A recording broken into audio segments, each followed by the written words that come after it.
established under the Parliamentary Act Number 31 of 2008 and started its functions as a university from the year 2009. This is a fully fledged state university empowered with free education policy. Study programs are conducted in 2 batches as weekday and weekend.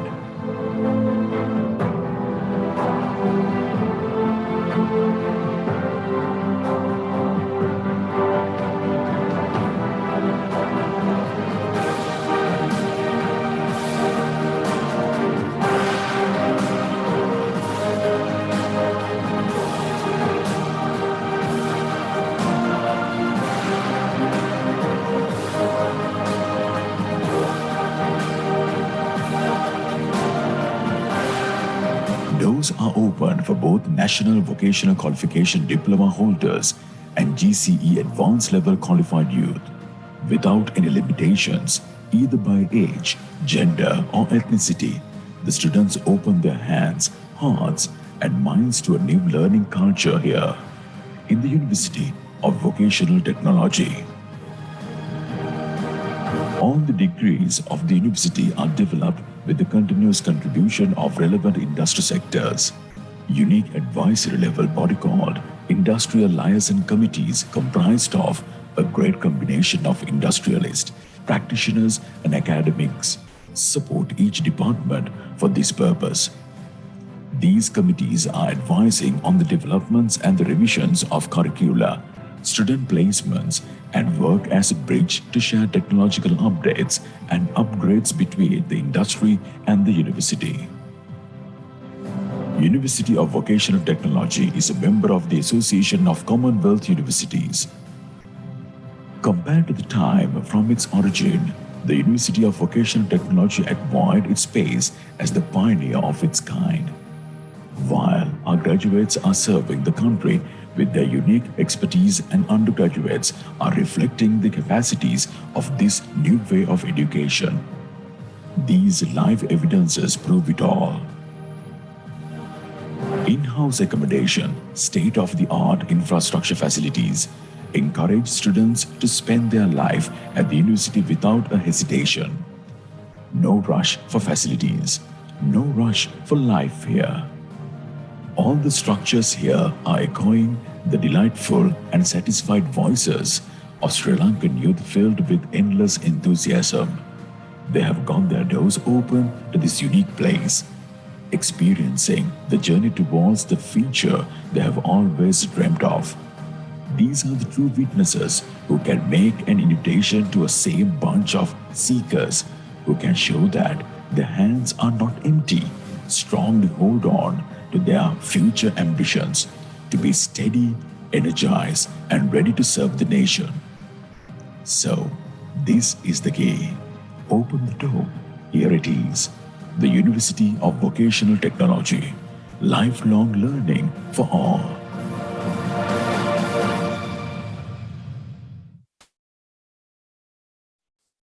Good morning, dear distinguished participants.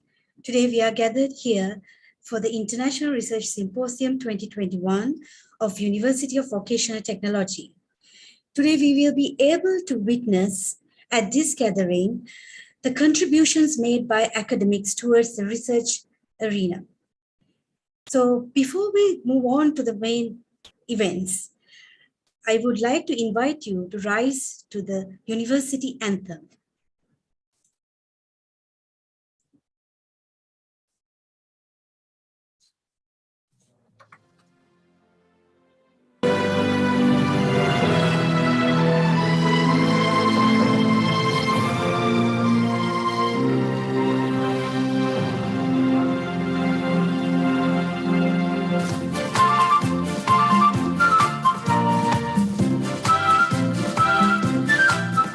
අපගේ මනසේ පිහිවන නොලසේ අදහස් සහසේ මහිමය විලසේ ඉරහඳ අතරේ සුපුරුදු ඇසුරේ නව මිනිසුන්සේ දැය නංවනසේ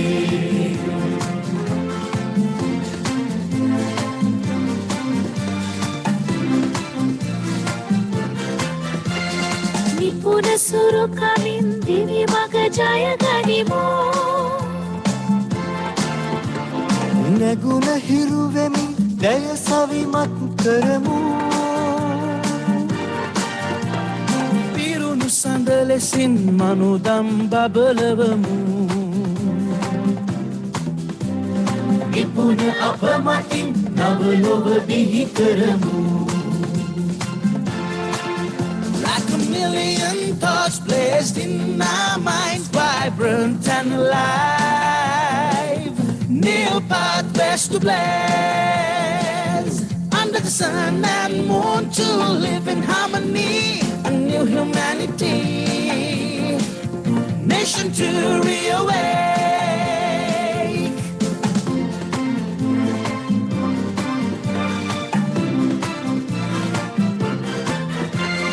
සරසවියකි නව ලෝකය යා කරනා ජීවිතයේ හැම වියදිම පිළිගැනෙනා අප ලබනා සිප් අපටම එලි පුදනා ඒ එලි වැටමව් පිරණම සනසවනා எங்கள் மனதில் சடுதியாய் உதிக்கும் எண்ணங்கள் ஆயிரம் அது பயன் தரும் என்றும் இந்த பூமியிலே என்றும் உள்ளவர்கள் புது மனிதரை போ நாட்டை உயர்த்திடவே අපගේ මනසේ පිහිවන නොලසේ අදහස් සහසේ මහිමය විලසේ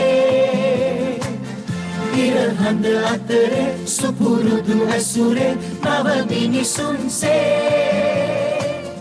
දැය නංවදසේ A new humanity, nation to reawake. புது மனிதரை போ நாட்டை உயர்த்திடவே නව මිනිසුන්සේ දැය නංවදසේ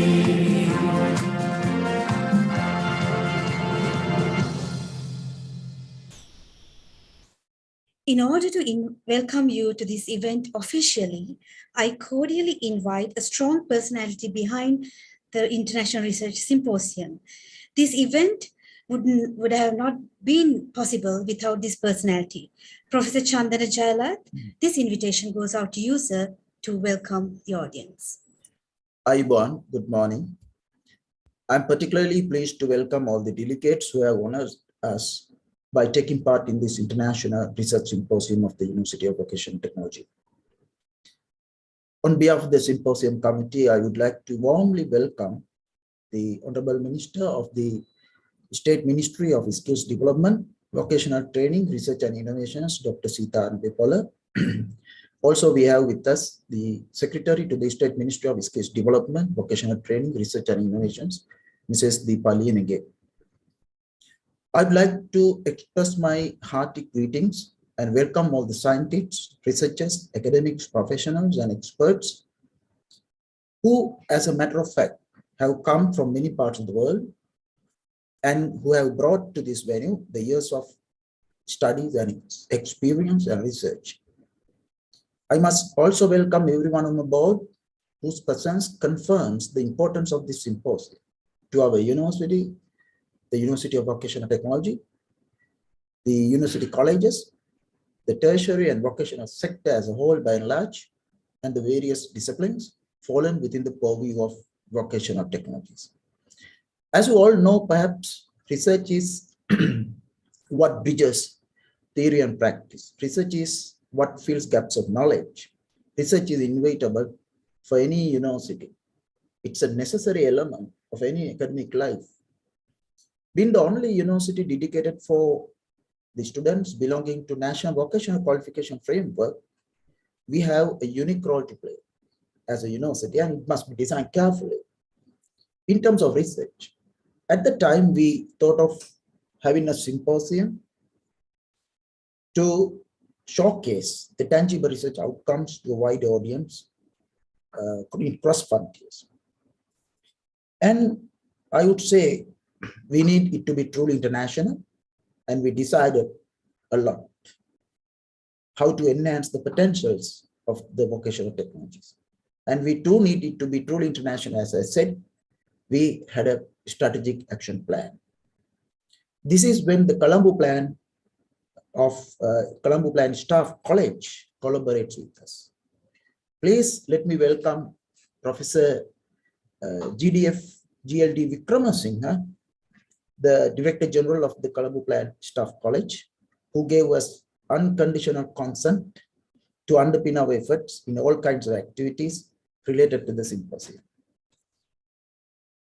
We well aware of the technical, scientific, and the economic commitment that the organization of such a symposium entails. We have considered it important to have the opportunity of availing ourselves of the data related to international studies on the most important technological innovations in vocational technologies. In such a time of great change, I believe the Colombo Plan Staff College, in partnership with this symposium, have a big role to play in time to come. The experimentation and research carried out in collaboration with different university departments have given the excellent results. For the results to be excellent, in that we adopted the quality approach. The gentleman behind this, none other than the Senior Professor Ranjit Premalal da Silva, the Vice Chancellor of the University of Vocational Technology, whose guidance is always found to be very sensible and rational. We selected this time the theme fostering technopreneurship opportunities in the new normal. As we all experienced since last March 2020, we have been navigating COVID-19 challenges quite successfully, I would say. And research symposium, we decided to go by a full scale as a result of that. However, we selected one of the very prominent personalities in the research arena, and he is one of the renowned researchers in the field of construction supply chain management as the keynote speaker. We welcome Professor James Rotemi, who is joining us from New Zealand, attached to the Massey University. Professor James, you are warmly welcome to the symposium. But certainly the work carried out so far with the symposium, there are many other personalities who have been hardly working behind the screen, and I must all welcome on board. The objective of this symposium is to take stock of technological innovation, aim at the improvement of goods and services in compliance with the nature and humanity. This is where we talk about technopreneurship. The response to this symposium, but both nationally and internationally, I would say very tremendous. 79 research works are going to be presented in this forum today by who is going to join us from different parts of the world. I would say 10 different countries, and it shows that the subject and the objectives are of universal interest and that they pass over the confines of our island.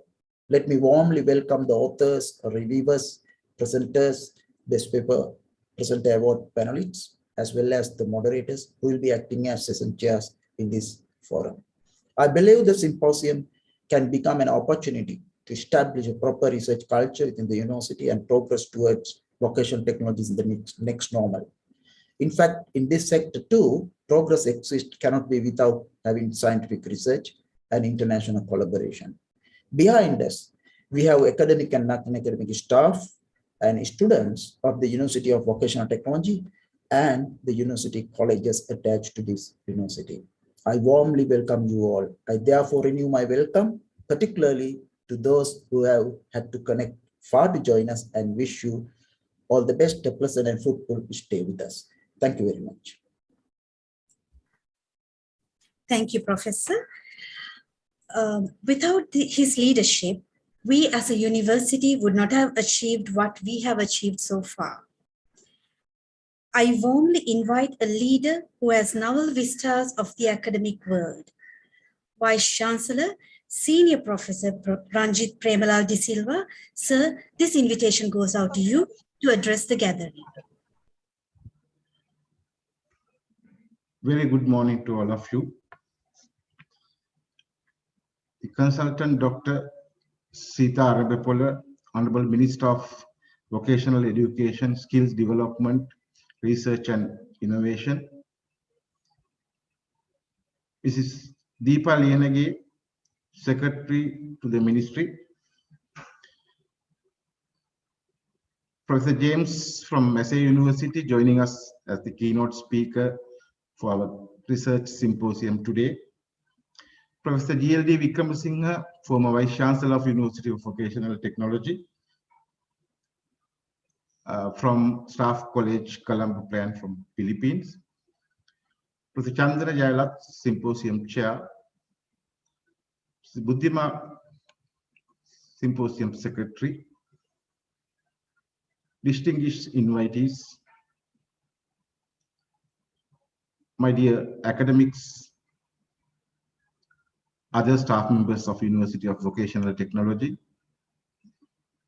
students, and the research community who join us today at this very important International Research Symposium of the University of Vocational Technology.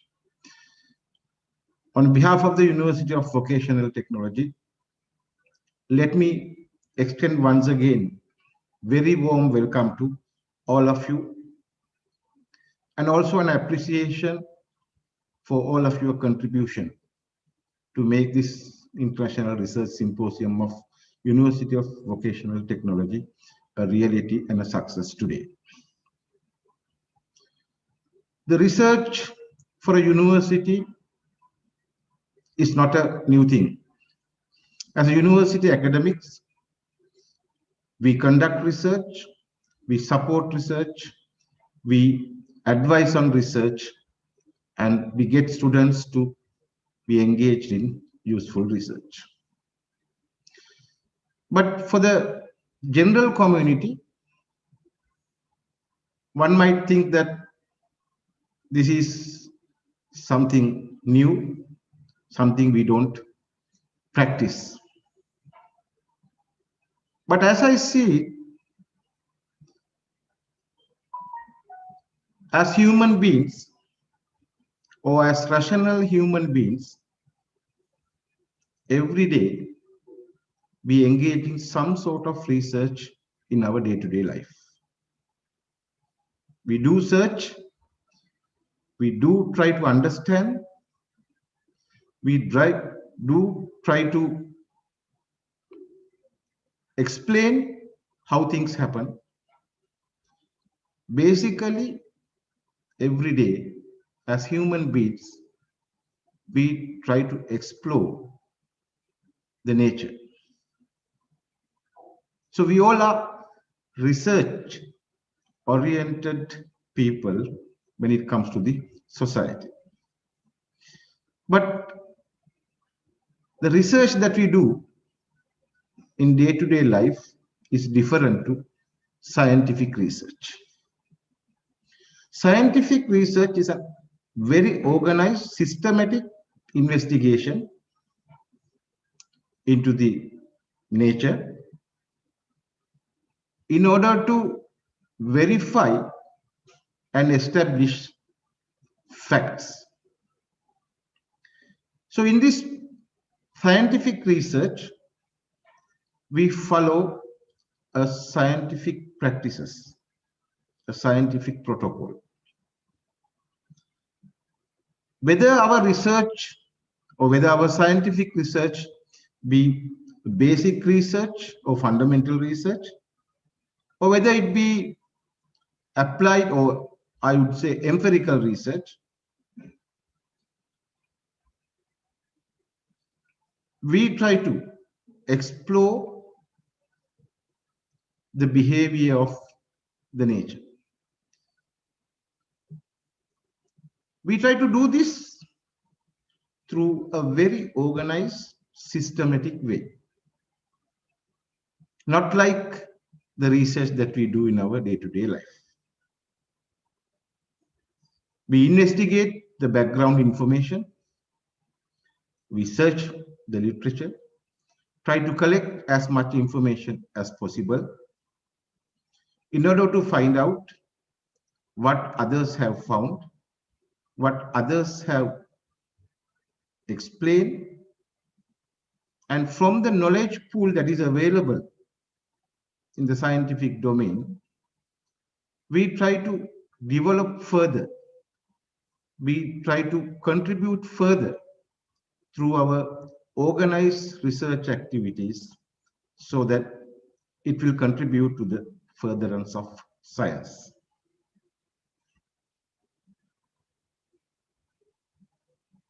I would say in the scientific research, in addition to the basic principles that we would adapt, we would differ from the community or the individual research, as I said earlier, that people would conduct from one very important point.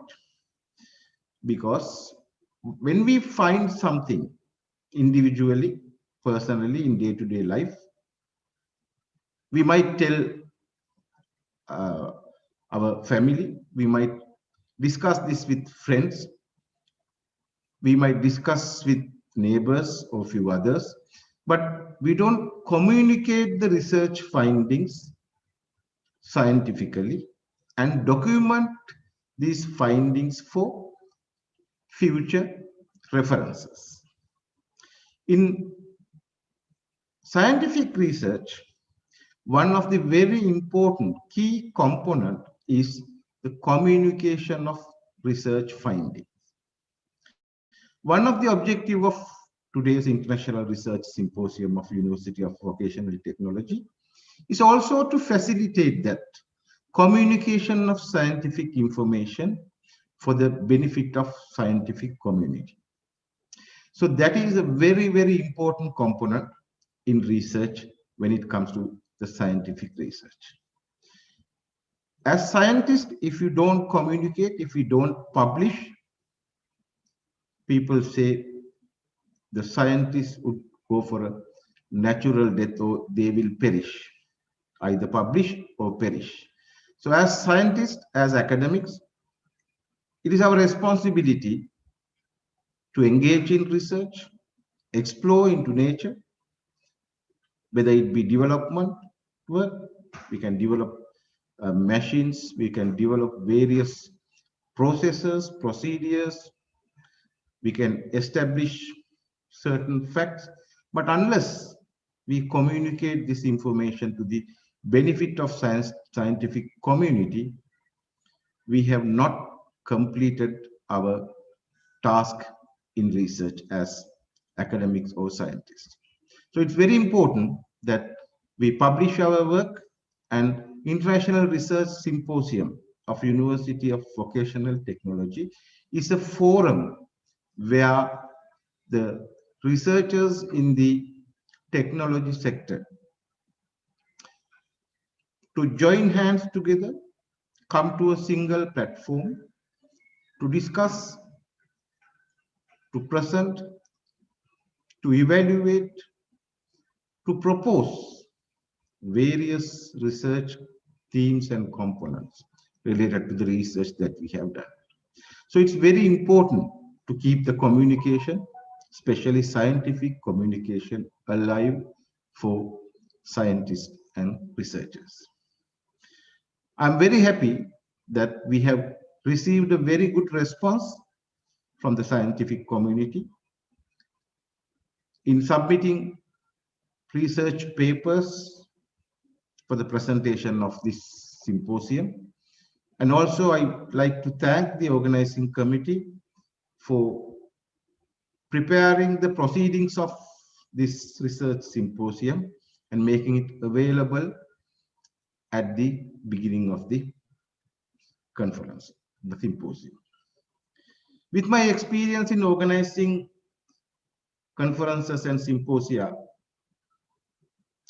at national level and also at the international level, I know that it's a very difficult task to get the proceedings available for the participants at the beginning of the conference.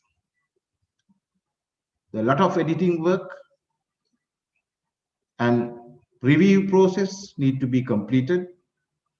Editing through the editorial committee, and then formatting and presenting it into a proper scientific document requires lots of effort. So I congratulate the organizing team for making these proceedings of the Research Symposium 2021 available for the participants now. I also thank the contributors for the International Research Symposium 2021 for submitting your very valuable research outputs for the discussion at this forum.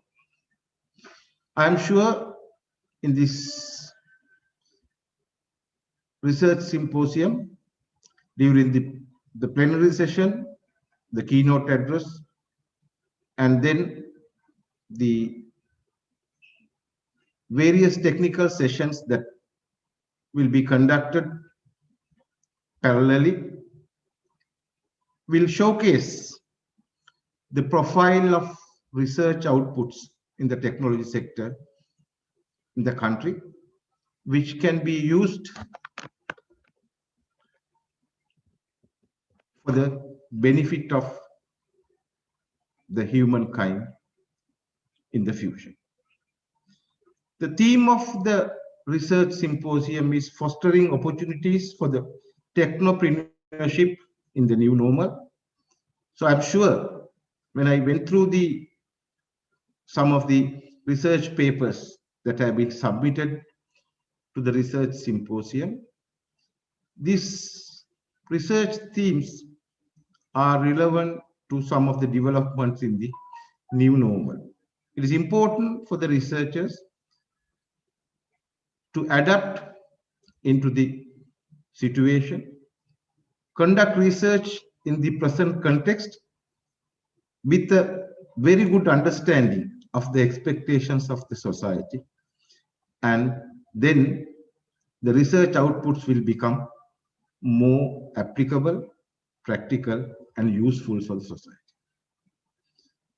So I'm sure what we learned today through the presentations which will be made at these technical sessions would enlighten us in the recent developments, recent research priorities and outputs, and engage all of us in very meaningful scientific discourse so that everybody will benefit from this exercise.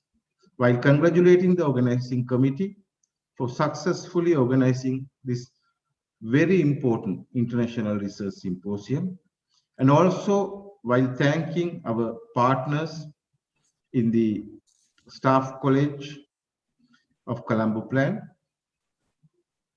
I wish all of you a very rewarding research technical sessions and the keynote session today. Thank you very much. Thank you, sir. That is indeed a lot of information, knowledge, and appreciation. So moving on to the next speech, as Professor Chandana Jailat stated, at this event, we are in partnership with Colombo Plan staff. And in order to grace the occasion, I warmly invite Professor G.L.D. Vikramasinghe, Director General, Colombo Plan staff, to address the gathering. Dear sir, over to you. Honorable Minister, Dr. Sita Arambepola, Minister of the State Ministry of Skill Development, Vocational Education, Research and Innovation, Mrs. Deepali Anage, Secretary to the Ministry, Professor Ranjit Premaladli Silva, Vice Chancellor, University of Vocational Technology, Professor James Ratmi, Keynote Speaker, Mrs. Nilmini Diabadanake, Director General, University of Vocational Technology, Professor Chandan Jaila, Symposium Chair, all the directors, deans of the faculties, heads of departments, members of the academic and non-academic staff, students, distinguished invitees, ladies and gentlemen, good morning, everyone. Firstly, let me express my sincere gratitude for the honor I have been given to officiate the inaugural ceremony of the International Research Symposium 2021, the theme, Fostering Opportunities for Technopreneurship in the New Normal. So I would like to take this opportunity to express my appreciation for the efforts that the University of Vocational Technology has been doing in order to continue the tradition of holding an annual research symposium despite university closure and pandemic restrictions. It is indeed a privilege for me to attend this esteemed event that brings policymakers, researchers, academics, students, and industry to foster new opportunities for technopreneurship in Tibet education. It is an honor to address you today as the former Vice Chancellor of the University of Vocational Technology and currently as the Director General of the Colombo Plan Staff College, Manila, as well as the President of the Asia Pacific Accreditation and Certification Commission. It is with great pride that the Sri Lankan, at last, has been appointed in this position since the inception of CPSC in 1973. So I know most of the Sri Lankan Tibetan institutions have minimal information and awareness about this CPSC since it's the first time that the ministry and all the Tibet institutions work with the CPSC. Because earlier, even as Vice Chancellor, I didn't know about CPSC at that time because we were not able to work with CPSC at that time. So therefore, I would like to give my gratitude to Honorable Minister, Secretary, and Additional Secretary for taking this brave and important decision to open Colombo Plan Staff College access to all the Tibet institutions in Sri Lanka by taking now the CPSC Sri Lankan liaison office to the ministry from the DTET. And also, so when I talked to Professor Jayalat about this collaboration, so I happily actually accepted that invitation to be a partner for this one, because then the conference will give you the international flavor. So since we had actually very little time for the preparation, so we were not able to really explore the opportunities that the CPC can contribute to this research conference. So next year, I already informed to Professor Jayalat. So if you align this with our Colombo Plan Staff College regional program, so CPSC can fund and we will be able to bring all the experts, Tibet experts in this region, Asia and Pacific. So it will be a truly, international and regional Tibet conference together with the regional program. So therefore, I think we have to work together, now itself to plan if Univotech is willing to take that, both actually. One is the regional program coordination as well as the conference in the same time. So I'll briefly introduce introduction about CPSC. CPSC is an autonomous specialized agency for Colombo Plan, established in 1973 to assist the Colombo Plan member countries in developing and enhancing their technical education systems. So it became operational in 1974 with Singapore serving as the first host government. In 1987, CPSC moved to Manila, Philippines upon the invitation of the Philippine government. So currently, CPSC has 16 active member countries, 12 charter member countries, and 2 partner organization members from across the Asia and Pacific region. And also, actually, within these last 3 months, we have collaborated with the ministry to conduct programs. We conducted 2 regional programs, and Sri Lankans were invited. And also, we organized 3 special programs: digital Tibet, digital content of this HVAC for refrigeration and air conditioning for Sri Lankan Tibet sector, staff, including Univotech. So this time, all the Tibet sector institutes attended that one, and also we offered digital content of automotive. German tech staff attended. So there are a lot of opportunities actually for us to work together. And also, I think today, a Nepal team, Tibet actually top a delegation coming to Sri Lanka for 5-day visit to, explore basically the Tibet sector in Sri Lanka, Tibet institutions, etc. And also last week, one team we sent to Maldives as well. So this is actually very important. One thing is the network and coordination with our member countries. So then only we can learn.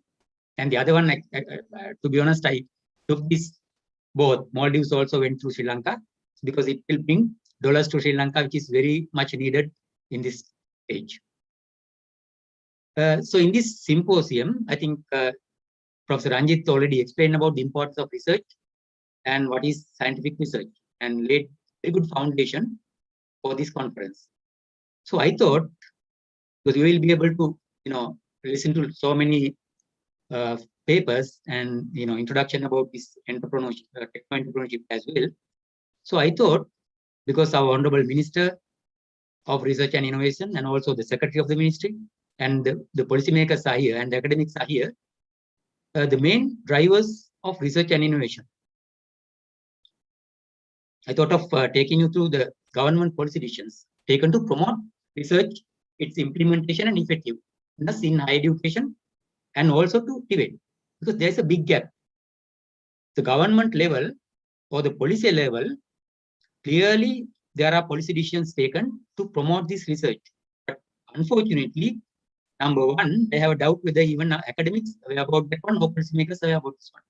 Good example is when I became the Vice Chancellor in 2016, Unitech, there was only one PhD holder and a lot of even staff not even started. They are postgraduate because of a lot of reasons, from the management issues as well as the, staff issues as well. So I'm not, saying anything, but basically you have to understand the requirements and also how we can use this very effective. So this is actually my model. So I put this government policy framework into 4 categories. The first one is the legal framework. So that is basically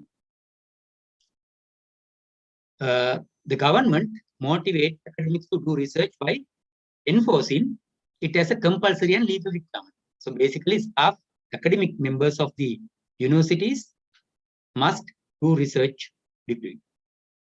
Right? Otherwise, they will not be able to get their promotional, etc. Or the worst case is their promotion or even the position will be terminated. So this is very common in government universities. This is a very good initiative, but I feel it needs more policy level focus to promote industry-oriented research. Further, this is not applicable to private institution in confirmation and promotion. So that is another issue. Actually, we had to talk to even ministry and policymakers with regard to even our colleges. Because when you compare private institutions and higher education, so they are research institutions now. As an example, if you go to India, there are professors, top level researchers in private institutions. That's why Sri Lankans are not able to compete with them. Even last 48 years, even CPSC, even faculty members are not from Tibet sector. So we got 3, one from Pune University lecturer, and one from Morto University, Dr. Ranjan Pereira that time, and then one from Colombo University, Dr. Saman Dasanayaka, and there's another one. So all not from Tibet. The reason is that we need to take this Tibet level to compete with any other research institution as well. Only thing is scope is maybe different. Ours is more focused on applied research. So this symposium is very, very important. Techno-entrepreneurship. So therefore, I hope this will take very seriously by both our academics. Because start your research, just, your degree, MPhil or PhD as soon as possible. Because even as Vice Chancellor, I had to face a lot of problems to resolve these issues. So therefore, Tibet academics are not in par with the Tibet academics in the region. Further, academics unfortunately do research degrees just for getting promotion only.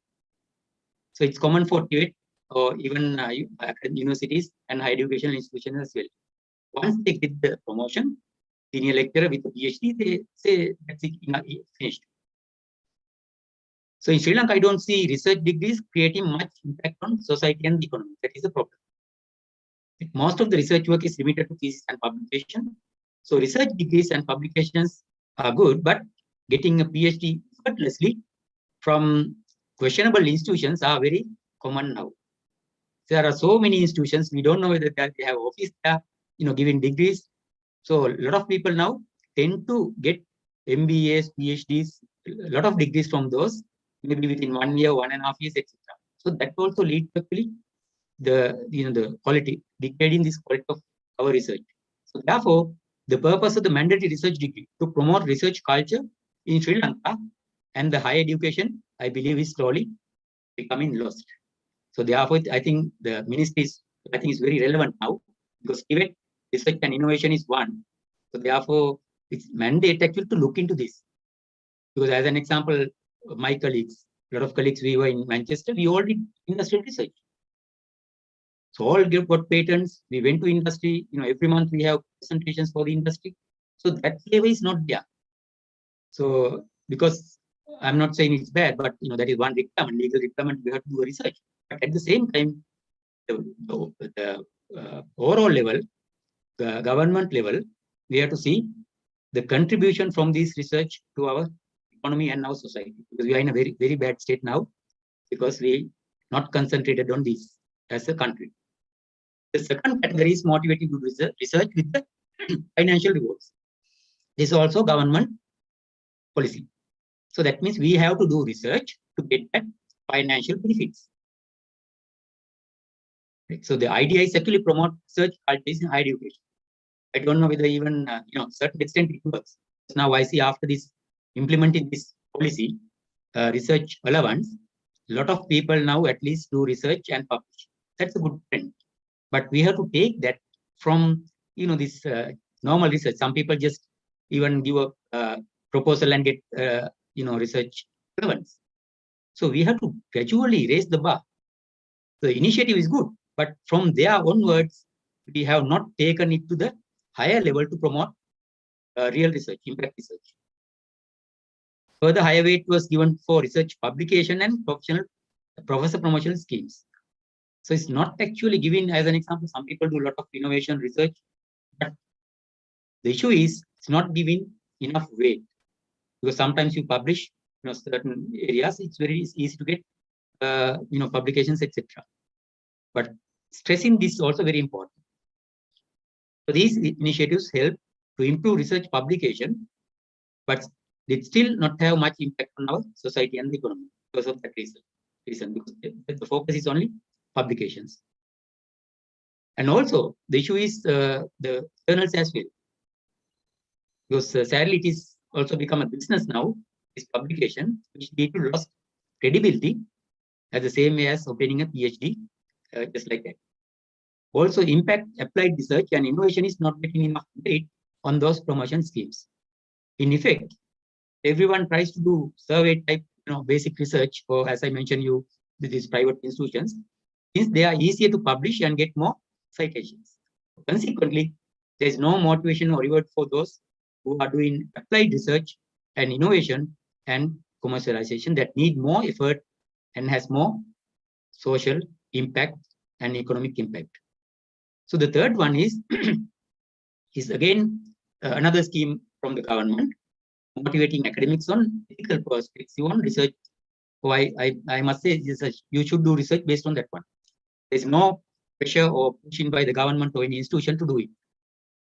So this is optional, but as an academic, as Professor Jailak and Professor Ranjit clearly mentioned, it is your responsibility to have a good research profile. And publication and Google citations, Scopus, science citation, etc. very, very important.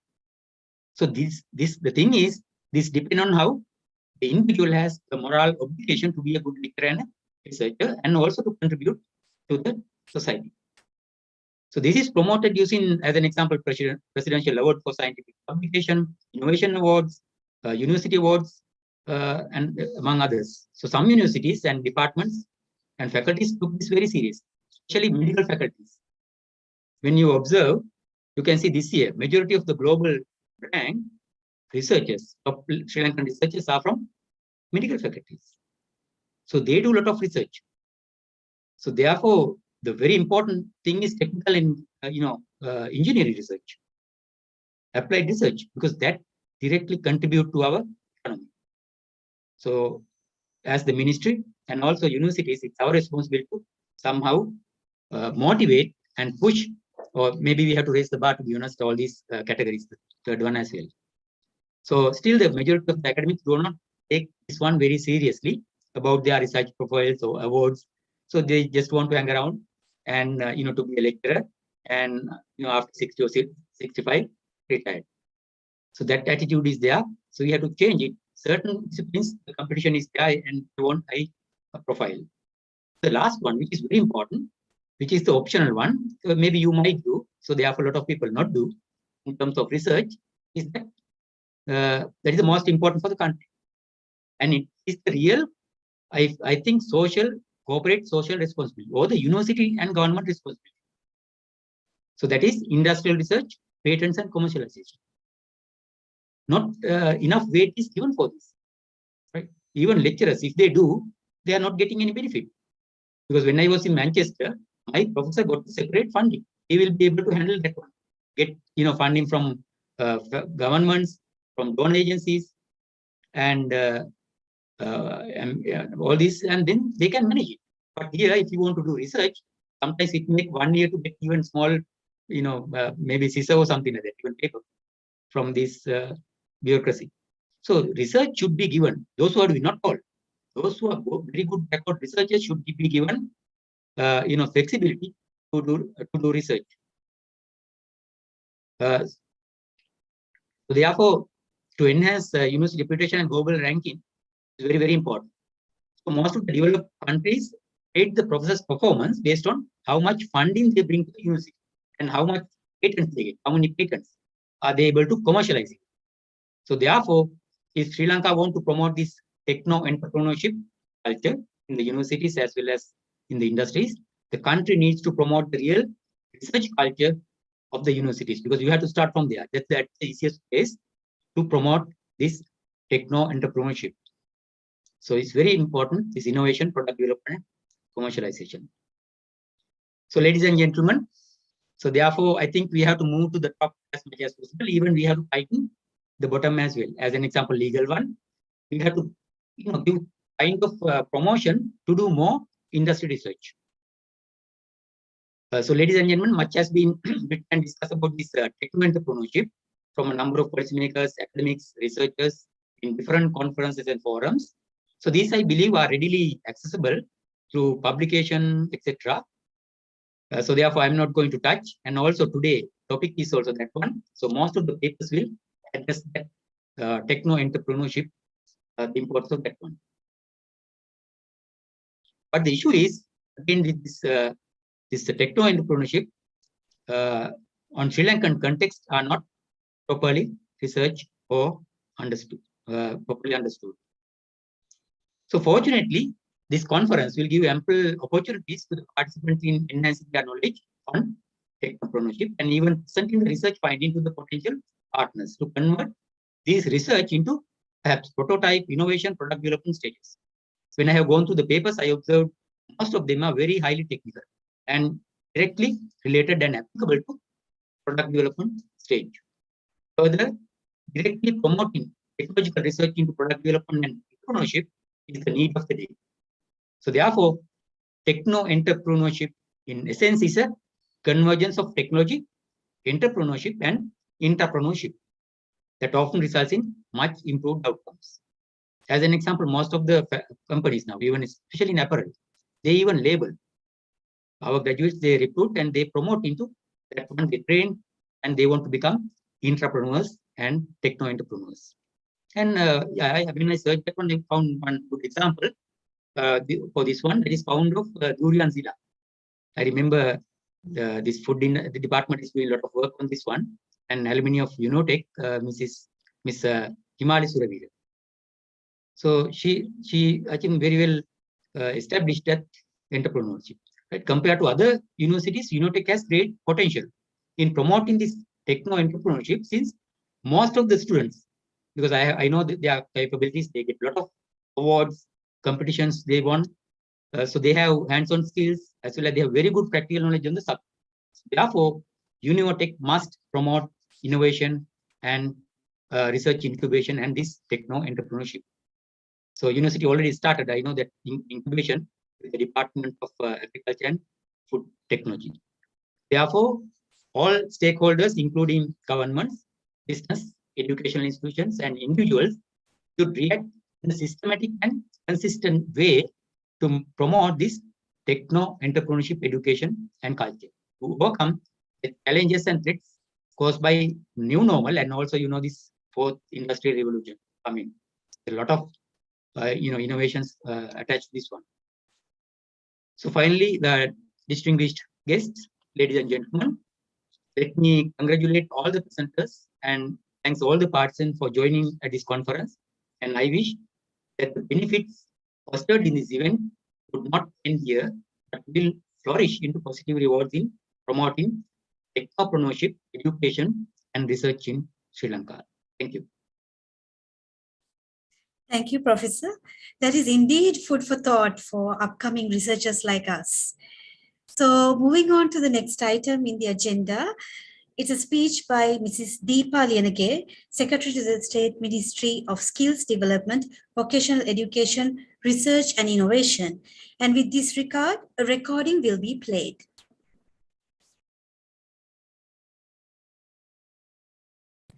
Honorable Dr. Sita Arambepula, State Minister of Skills Development, Vocational Education, Research and Innovation, Senior Professor Ranjit Premalal De Silva, Vice Chancellor of the University of Vocational Technology, Professor G.L.D. Vikramasinghe, Director General, Colombo Plan Staff College, Professor James Rotomi, distinguished guests, students, ladies and gentlemen. It's a great pleasure for me to join this International Research Symposium 2021, organized by the University of Vocational Technology, partnering with the Colombo Plan Staff College, Philippines. We know that the skills transfer and knowledge creation based on empirical research and applied research and critical analysis can be considered distinct characteristic of any knowledge-based society. Hence, encouraging research and innovation is incumbent on every institution of higher education, learning and excellence. As we all can agree, in the recent years, research and innovation have moved to the central stage in every economic development of the countries. We know that His Excellency the President, Gotabaya Rajapaksa, has declared and launched a national mission on innovation. That is National Innovation Mission, coinciding with the World Science Day 2021. There also, we are promoting a very conducive, favorable innovation ecosystem within the country. Further, the Future of Jobs report by the World Economic Forum 2020 says businesses expect 44% of the skills that employees need to perform effectively in their jobs will be changed by 2025. So there is no doubt that the fourth industrial revolution is also centered to this major shift in sought after skills. Alongside several other key mega trends, the rapid rises of innovation like artificial intelligence, robotics, 3D printing, Internet of Things, and cloud computing is driven widespread change in the workspace, and in many ways, the COVID-19 pandemic has also accelerated this transformation. Actually, this rapid transformation is no exception to developed countries, but applicable to all, including Sri Lanka and the regional countries. And we can see that some of them are already taken action to position themselves to meet the challenges. In a matter of years, certain jobs may cease to exist. Many roles will be redefined, and several new occupations will surface and become the norm. Therefore, realignment of competencies and skills development are essential to promote the evolving trends of the emerging workforce and the jobs of the future. where research and innovation will be playing a crucial role. As you may know, recent research revealed that many professionals consider analytical and critical thinking to be the most valuable skill, both now and for the future. In the same way, Industry 4.0 Readiness Research Report showed that the most innovative technology industries and companies value critical thinking skills over technical skills and are focusing their efforts on developing these competencies for success in 4IR. As we live in a world where we are overloaded with information, and the most effective workers in the future will be those who can apply logic and reasoning to analyze it, interpret it, evaluate alternatives, weigh up pros and cons of different solutions, and identify the best way forward. Machines may augment our work by delivering insights, but human will be required more and more. So we approach 2025 to think critically about the information provided to inform decisions, solve complex problems, and develop solutions. This reflects the need of strengthening research and innovation efforts in the TVET system as well. As some of you may already know, this state ministry is in the process of developing skills development, vocational education, including research and innovation efforts. In these efforts, all priority sectors are to be considered as areas that need more attention, and it is necessary to align with the new policy framework of the government, Vistas of Prosperity and Splendor, to build the necessary human capital in line with strengthening the scenario of investment in knowledge-based technological education. Our priority will be to produce smart technocrats who are globally recognized and who possess internationally acclaimed qualifications required by the local and international employment markets, create leaders as well as entrepreneurs of the future, and to be the apex of the innovation and creativity. In this regard, Sri Lanka urgently needs to reform the TVET system in formation of human capital, including skills development and vocational education in the country, to assist to the transformation of the economy through promoting effort led by growth, harmonizing with global ideas, dynamics, trends in both labor markets in line with 4IR as well as sustainable development goals. I believe that this symposium of university and vocational technology is significant since it is encouraging research and innovation in the vocational sector, creating opportunity for interactions of exchanging ideas, debate hypotheses, and broaden knowledge base, creating both disciplines of vocational education and also identify where the gaps are.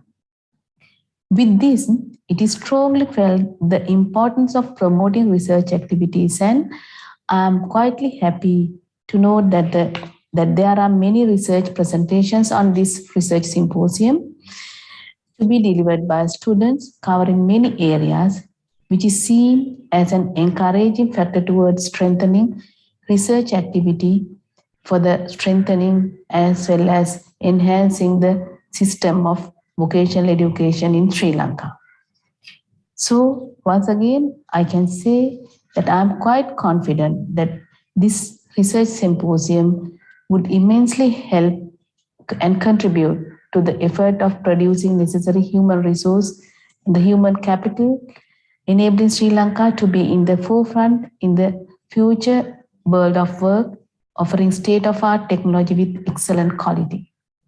Also, my strong belief is that this research symposium will be a good platform to gather professionals to work in many different settings and industries, and to be a catalyst of skills development, creative technocrats, entrepreneurs, and leaders with analytical thinking through promoting research and innovation. Finally, I wish this International Research Symposium of the University of Vocational Technology is a success and have a fruitful deliberation throughout the symposium. Thank you.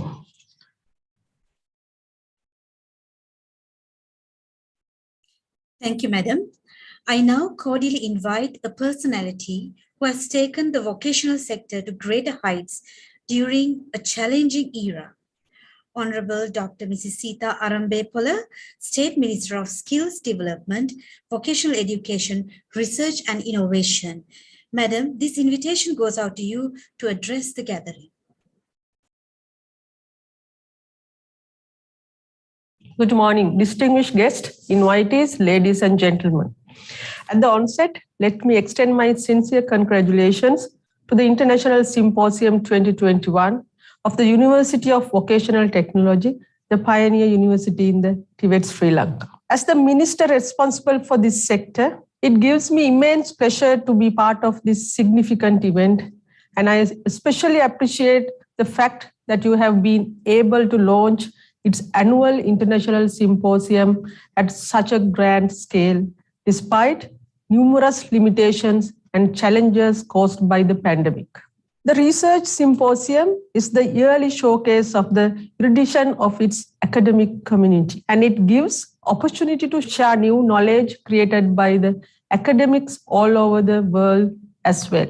I do believe that the researchers that are presented here today are mostly relevant to the TVET sector, which we are responsible to strive hard to take it to the global standards. It is the duty of the academics in this university as the apex educational and training provider in its type in Sri Lanka to engage in more and more research that could recommend meaningful steps to improve the TVET sector.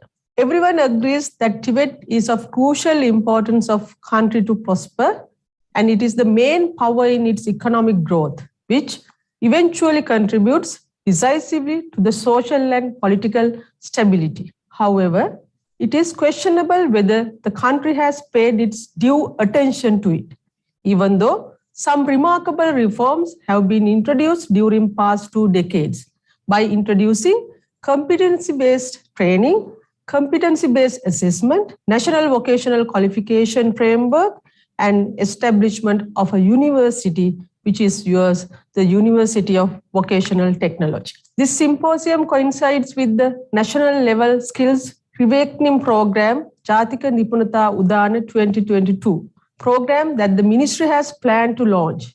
We are commencing the program in the Wayamba province from next year onwards. While the said program embraces all aspects of Tibet, that is training institutes, curricula, infrastructure, trainer training, it will focus more on uplifting the image of the Tibet, through which a clear message is conveyed to the parents that Tibet is not a path that the student should take after trying all other paths, but it is one of the first paths that should consider after the GCE ordinary level examination.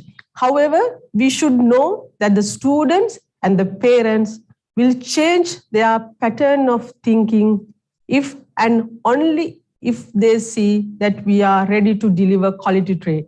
It is in this context, research in this sector matters, and it matters the most. I finally thank the Vice Chancellor, the Symposium Chair, and the organizing committee, and the academic and non-academic staff of the university for inviting me to this grand event. I wish the International Symposium 2021 all success. Thank you. Thank you, Madam. And next, we move on to another key highlight of the day, that is the launch of the full paper volume.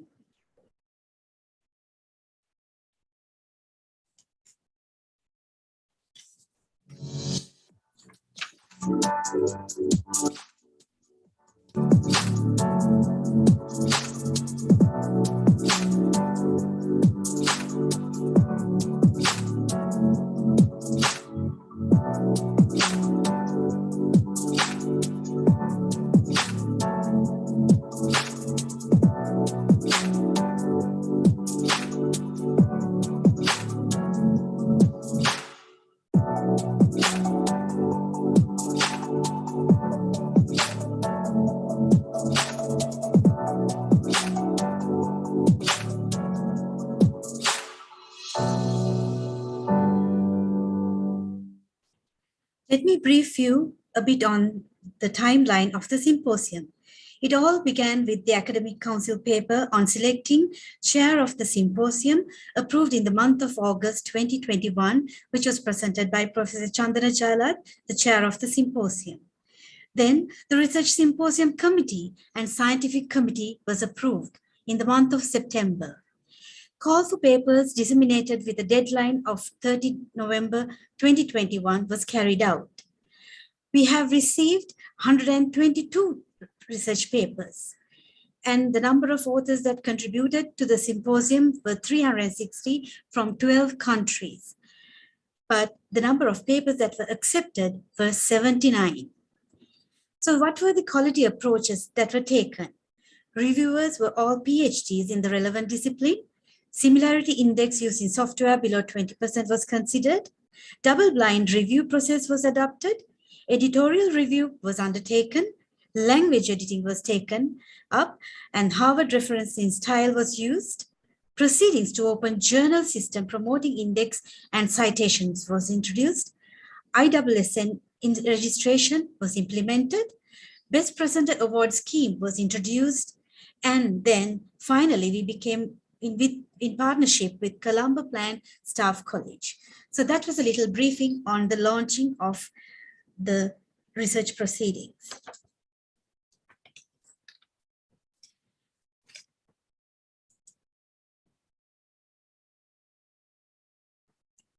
So now, ladies and gentlemen, we move on to the next item on the agenda, that is introducing of the keynote speaker. And for this event, I cordially once again invite Professor Chandana Jalat to do the necessary actions. Well, thank you very much, Ms. Dilini, and it's a great pleasure to introduce one of the renowned personalities in the research arena. He's all the way from New Zealand, joining on board now. He is Professor James Rotimi. Professor Rotimi is a Doctor of Philosophy from the University of Canterbury. He's a postgraduate certificate in Commerce, Lincoln University.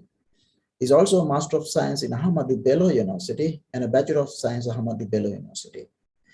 He's a Fellow of the Chartered Institute of Buildings, a corporate member since 2009. He has over 27 years of teaching and research experience in academic institutions in Nigeria, United Kingdom, South Africa, and New Zealand. James have published extensively within peer-reviewed journals and conference publications. He's the founding editor of the International Journal of Construction Supply Chain Management, which was established in 2011. James' research interests are in construction project management, construction supply chain management, disaster legislation, and post-disaster reconstruction and management. May I now cordially invite Professor James Rotimi, the Doctor Mentor Supervisor, School of Built Environment, Massey University, New Zealand, to deliver the keynote address and to grace the occasion this moment. Thank you very much. Thank you very much. Can I just check that you can hear me well? Yes, we can hear you. Okay. Sir. Okay, great. Permit me to stand on existing protocols by recognizing all the eminent guests and hosts of this research symposium. I want to welcome you all to the 2020 International Research Symposium hosted by the University of Vocational Technology, Sri Lanka. I consider it an honor and a privilege to participate in this International Research Symposium on fostering opportunities for technopreneurship in the new normal. I want to thank especially Professor Jalat for extending this invitation to deliver this keynote. Having spoken with him about the international conference, its vision, its mission, and objectives, I have become more convinced that I could add my little worth to this very topical and contemporary discussion point. The nature of work, the new normal. Responding to the new normal, which currently is dictated by the COVID pandemic, is very apt in this year's symposium theme. The definition of work as we used to know it has become radically transformed. The requirements for one's physical presence in work environment is reduced, and much of the work occurs in the cloud, as it were. Before COVID, workers' personal expectations had changed. According to a UK study by Deloitte in 2016, Deloitte had indicated that 4 things in combination influence workforce expectations.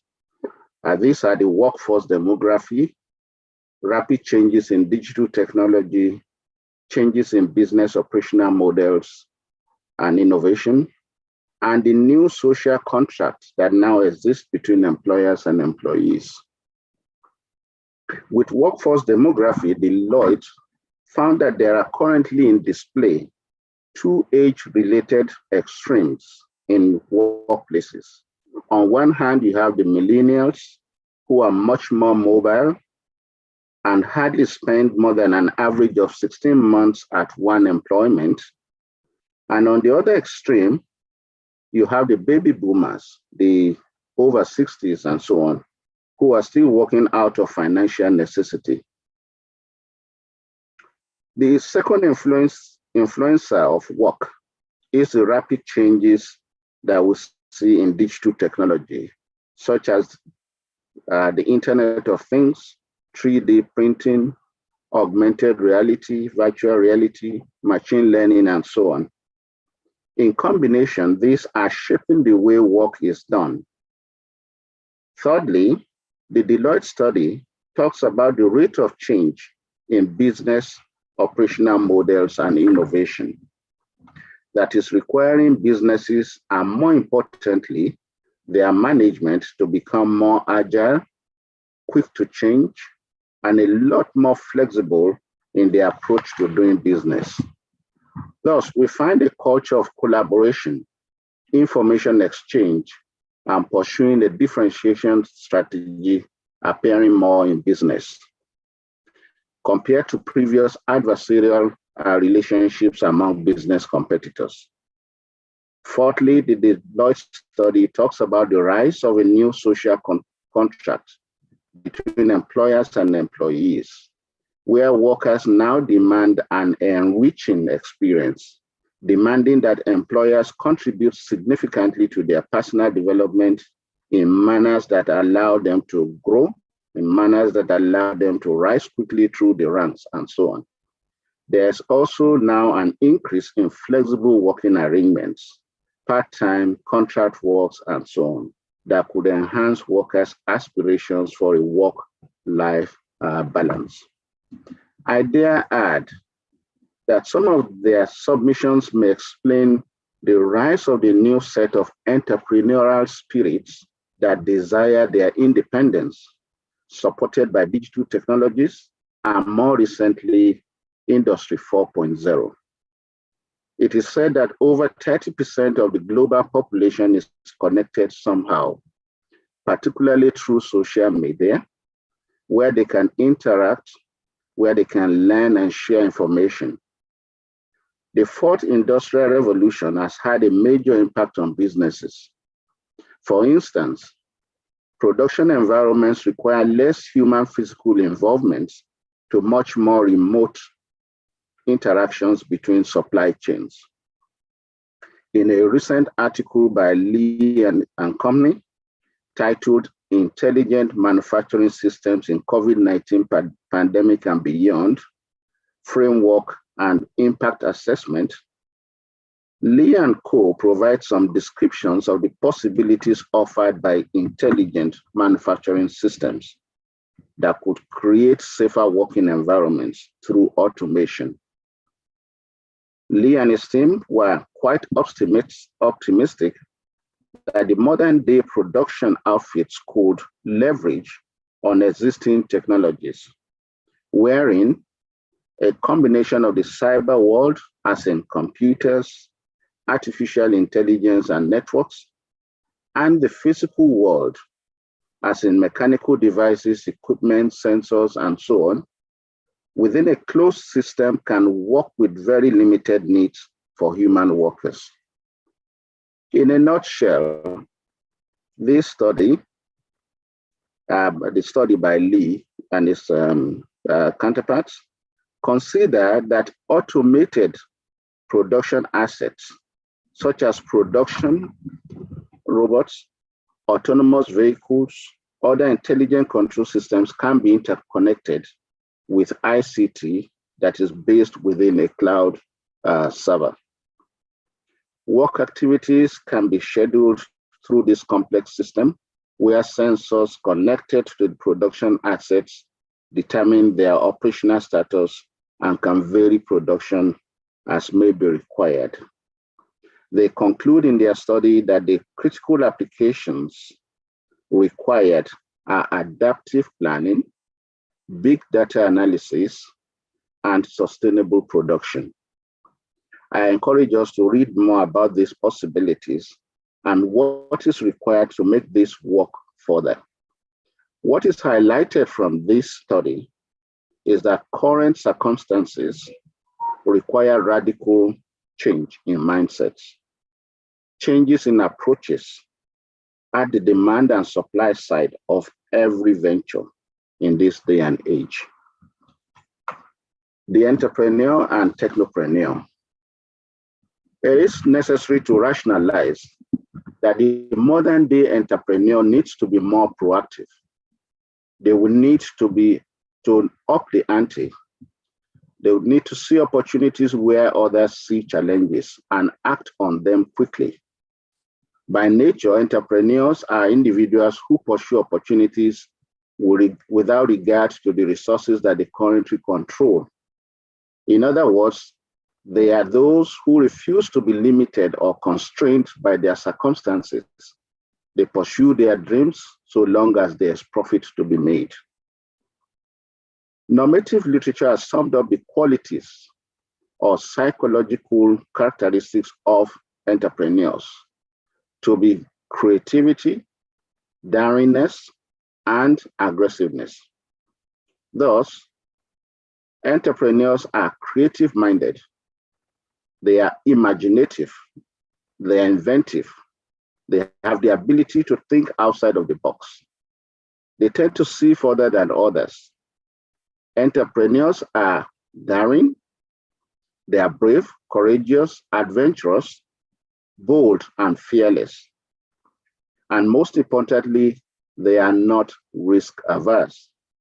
They go head on, so long as they are convinced of a higher than average return on their efforts. They proceed.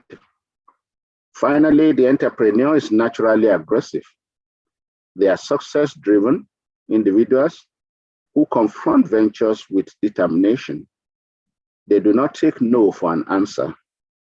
They will seek solutions, any solution to get to their goals. Hence, an entrepreneur is not your everyday business person. Where one treads an old path, the other creates new pathways. They are innovative. They take massive risks and have tremendous endurance for uncertainties. The technopreneur is no different with these characteristics.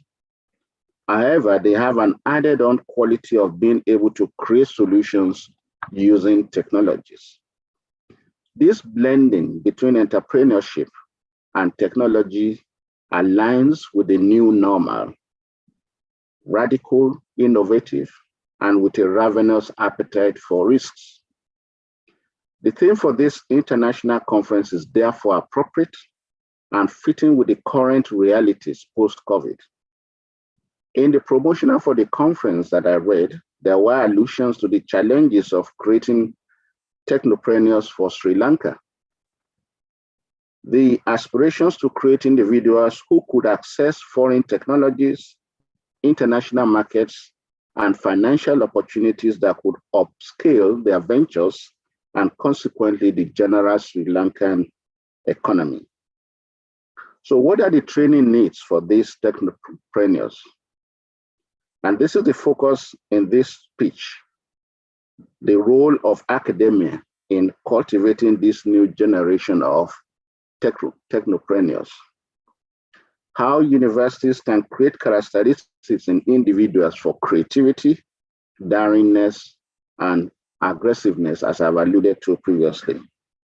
And I want to approach this from three fronts: pedagogical, curriculum review, and university-wide support for business incubation. Under pedagogical approaches, I would like to address the big question: what needs to change in the way we train the new set of graduates? What needs to change in the way we train potential technopreneurs? I believe there are three futuristic training pedagogies that could benefit the future technopreneur.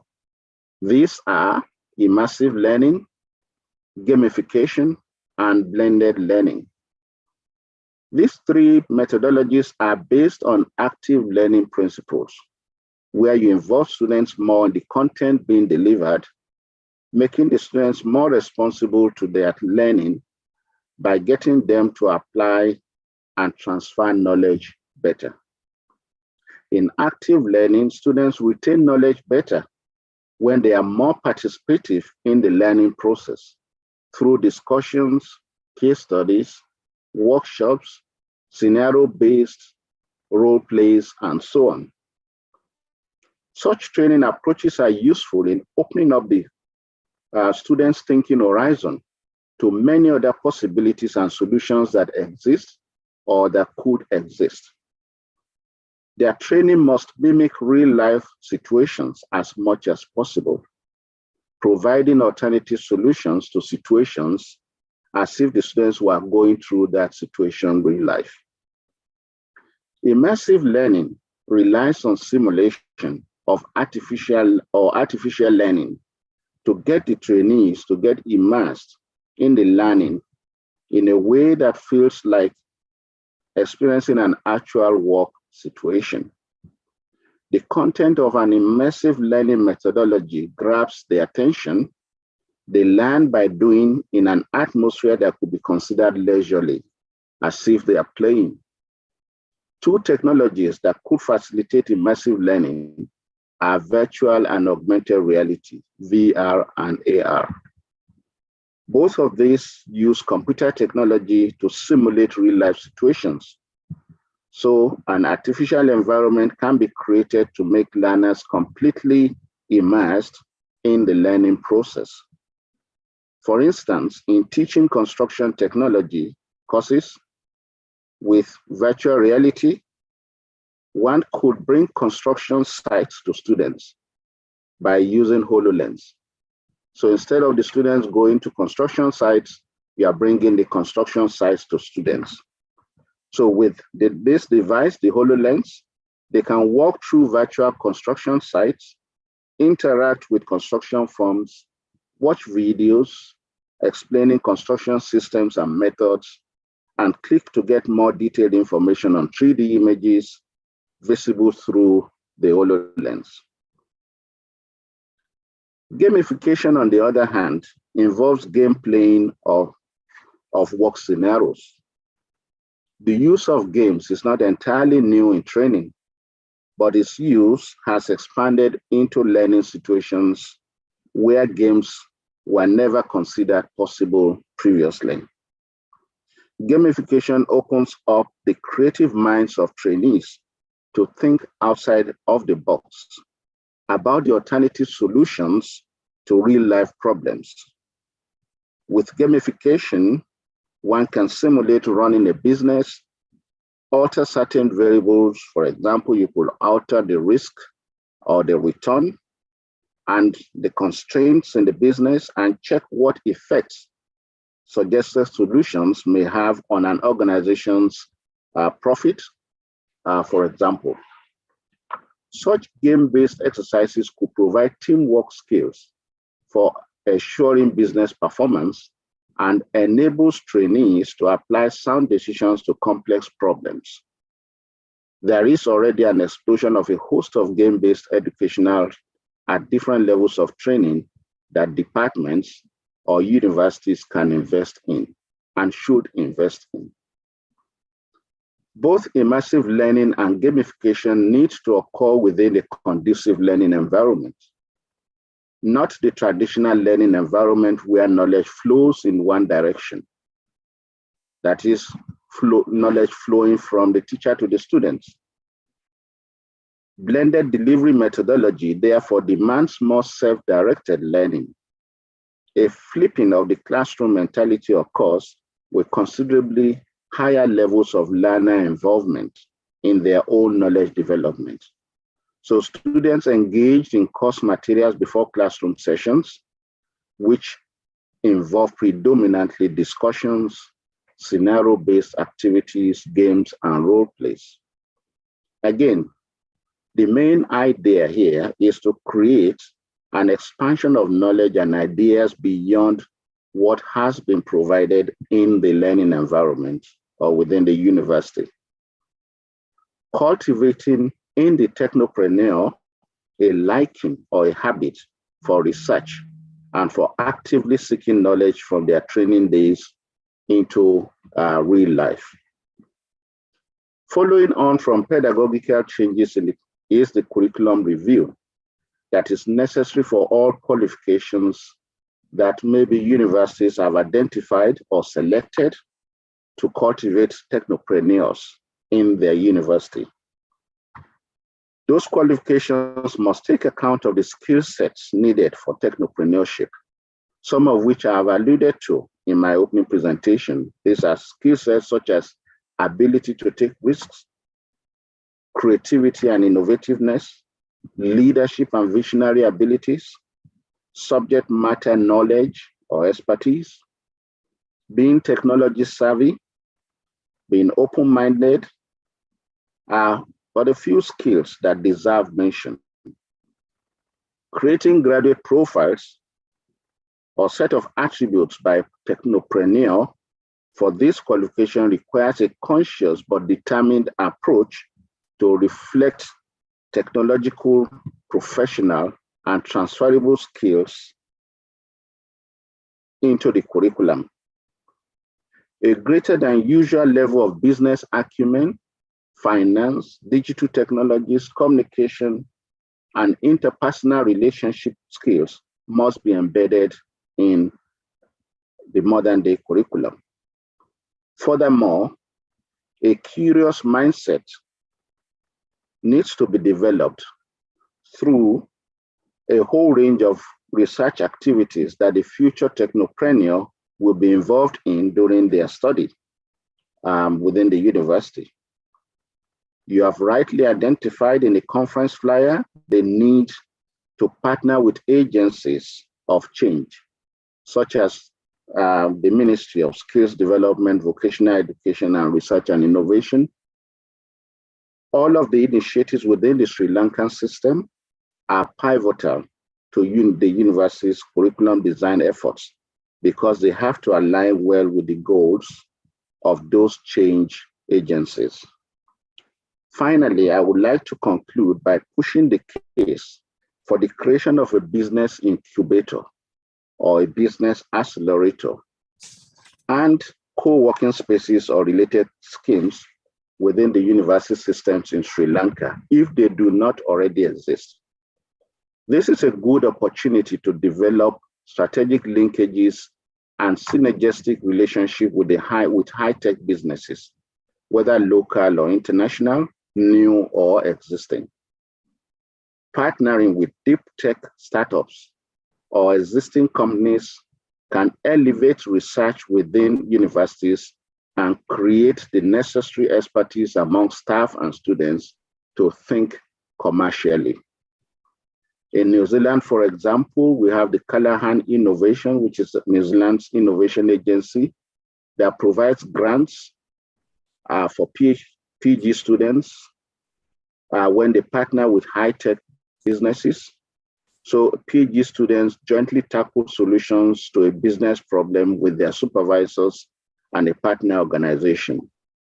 Alternatively, Callaghan Innovation provides grants to the high-tech organization to foster relationship with universities. Co-working or collaborative spaces offer opportunities for the meeting of minds to entrepreneurs or technopreneurs, the university committee, and other interest groups. The coming together will be to connect, to collaborate, to innovate, and to grow their respective ventures. I believe such should be facilitated by universities in the new normal. Whichever form this incubator, accelerator, or co-working spaces may take, I believe they will result in a win-win for all participants. The researcher benefits, the student benefits, industry also benefits, and ultimately the economy benefits from it.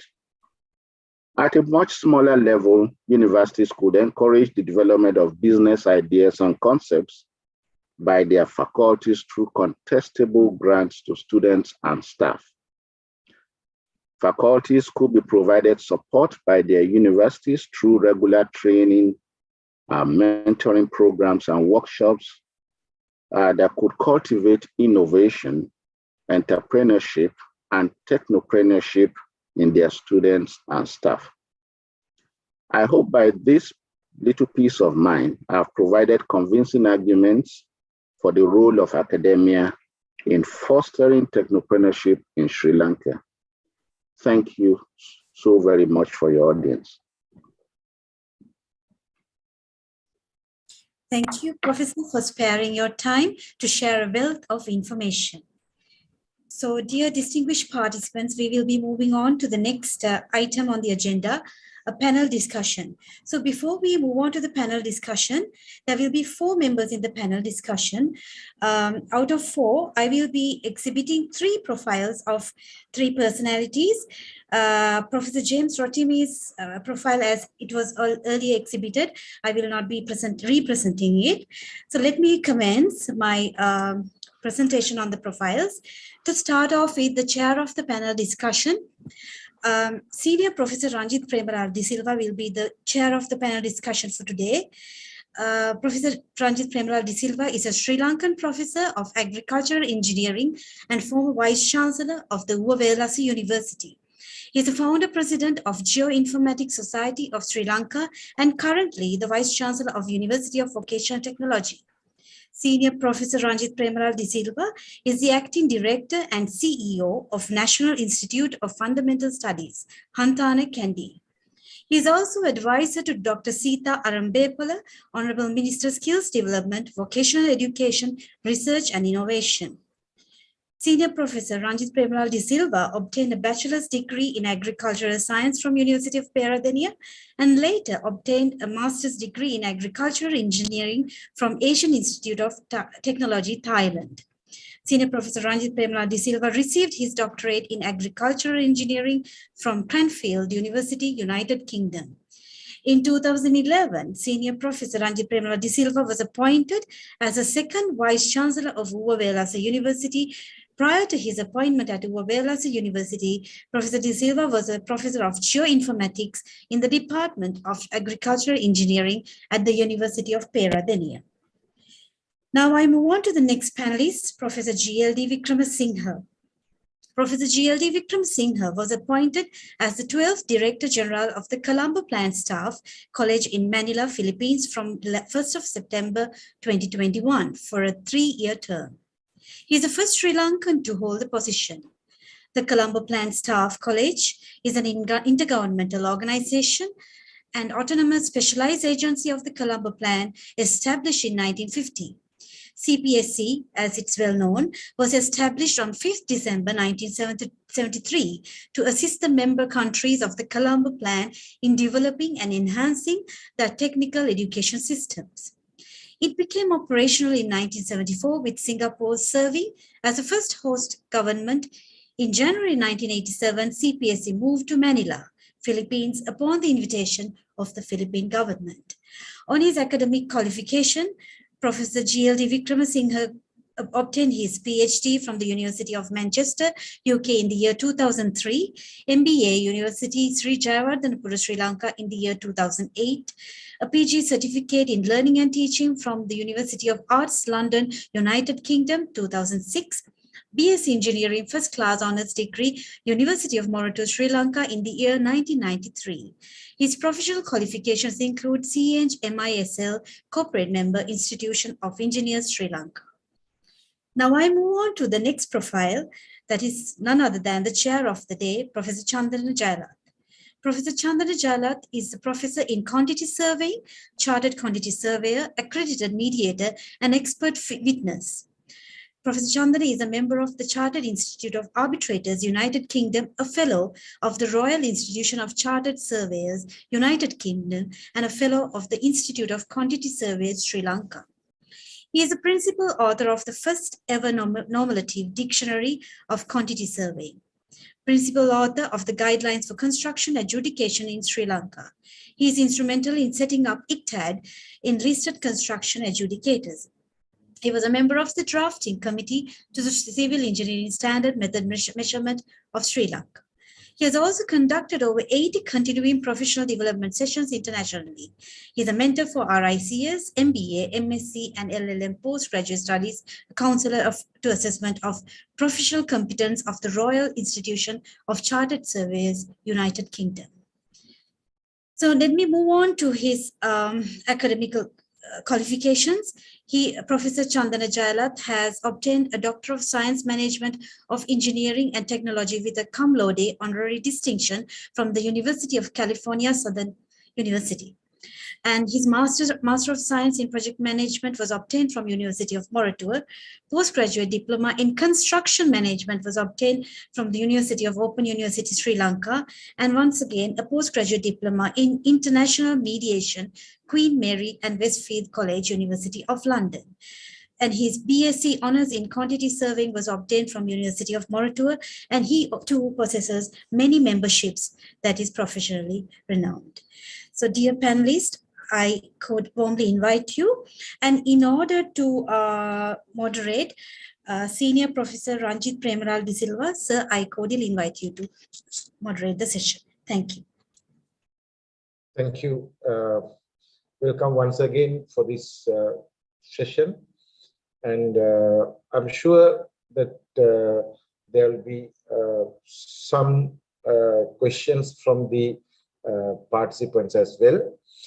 Just to start the discussion in this session of panel discussion, I want to ask the question first, whether the research that we are conducting as academics in the universities, since this conference is organized by the university and attended by most of the academia, the question I want to raise here is whether the research that we are doing or we have been doing in the past are having a strong relevance to the needs of the industry, or whether we conduct research for the sake of doing research. Now, taking the cue from Professor Vikramasinghe in his speech, that he mentioned it's very important for academics to do research. Well, from 2000, as I remember it, from 2014, the academics are paid a separate research allowance. Unfortunately, the objective has been lost for this research allowance because people, those who are not really engaged in research, are also claiming this research allowance, both in the academic sector as well as outside the academic sector. But the objective of this research allowance for the academic is very clear. And as academics, in addition to teaching our students, both undergraduate and postgraduate, we are supposed to engage in research. We are supposed to bring research grants and support the research programs in the universities. But some of the academics do not have very well coordinated research programs funded by outside organizations. To support their individual research, the research allowance was planned to be implemented. I was there in the basic discussions that we had in 2013. So I remember, I think somewhere around 2012 and 13 regarding the need for separate allowance for the academics. This has been a request from the trade unions as well, especially the FUTA, Federation of University Teachers Association. But the government took it very positively and then decided, okay, the academics deserve to be paid a separate allowance for research. Now, more than before, we have a very strong responsibility and we should also have a commitment to be engaged in research. And this research now, partly funded by the government through an allowance, whether this research have been aligned with the needs of the country, needs of the industry, needs of the society today, it's a question. Now, the second question I want to raise here is whether we have a very well coordinated, planned research program, or are we doing piecemeal research, which only benefit the researcher in certain areas, but generally this research output lacks the required contribution the society expects. So that is the second question. Now, if I go back to my own research achievements, I think, as I remember, somewhere around 2019, I tried to compile the research work or publications based on 2 or 3 different themes. Now, my area's expertise is remote sensing and geoinformatics, basically. And also I work in the area of spatial statistics. Although I have been called as agricultural engineer, my specialty is that. And also I strong research background in the area of water resources, because most of my research work is related to the applications of geoinformatics technologies in water resources management. So when I look at my research performance, this is after my both promotions as a professor and as a senior professor, which was way back in 2014. Recently, somewhere in 2019, I compiled these publications, the book combining all these publications and different themes. Then I realized whether my research outputs have really contributed or whether it has made a real impact. I found that it is not so. And then the reason I found was, although I have been conducting research, I have been supporting the 2 postgraduate students, both doctoral and master's level, and also undergraduate research. And separately, I have been in national research programs and also some of the international programs. I did not have a proper, well-coordinated, comprehensive research plan for which all my research work need to be aligned. So I realized that it's a mistake. Now, when you do research, you need to go into, resolve various problems in the industry, in the society. That's true. But then in the backdrop, you need to have a commitment to have a strong research career, which will support, which will guide you through to a particular objective or a set of objectives that you need to achieve in your research. I'm not sure whether I'm making myself very clear. What I want to do, explain here is whether our research, okay, first question is whether it addresses the needs of the industry, whether it addresses the real issues, or are we doing research on our academic curiosity, or for just to satisfy the need for research as an academic, or whether we have a very planned research program which can address some of the major issues with the support of a number of supporting research programs. And I think with this note, I'd like to open up the discussion here and see how do you see it, how do you understand this concept, or whether you are in agreement, or else you think this kind of a piecemeal research, still it contributes. It contributes for research output. Individually, you benefit. As an institution, it benefits because we have publications. But then it will be for small individual problems. It's develop small machines, find some solution for small problems, develop a procedure or program for certain issues that need to be addressed. But overall impact is the one that you expect as a researcher. So I will open up the discussion for other panelists, and also will open the floor for the questions and the comments that participants want to make. And then we will proceed from there and see the discussion. I think we will go ahead with each panelist will speak few minutes, express their opinion, and then after the first round, we'll open up the discussion for the audience, the invitees and the researchers, and we will entertain a few questions and comments, and then we will focus further our attention on these issues to get a meaningful conclusion towards the end of the discussion. With that note, I will open the floor for the second speaker. I hope Professor Vikram Singh join as the second speaker. And then we will continue Professor James Rotimi and then Professor Chandana Jayala. And then I will come back and open it for the audience. Thank you.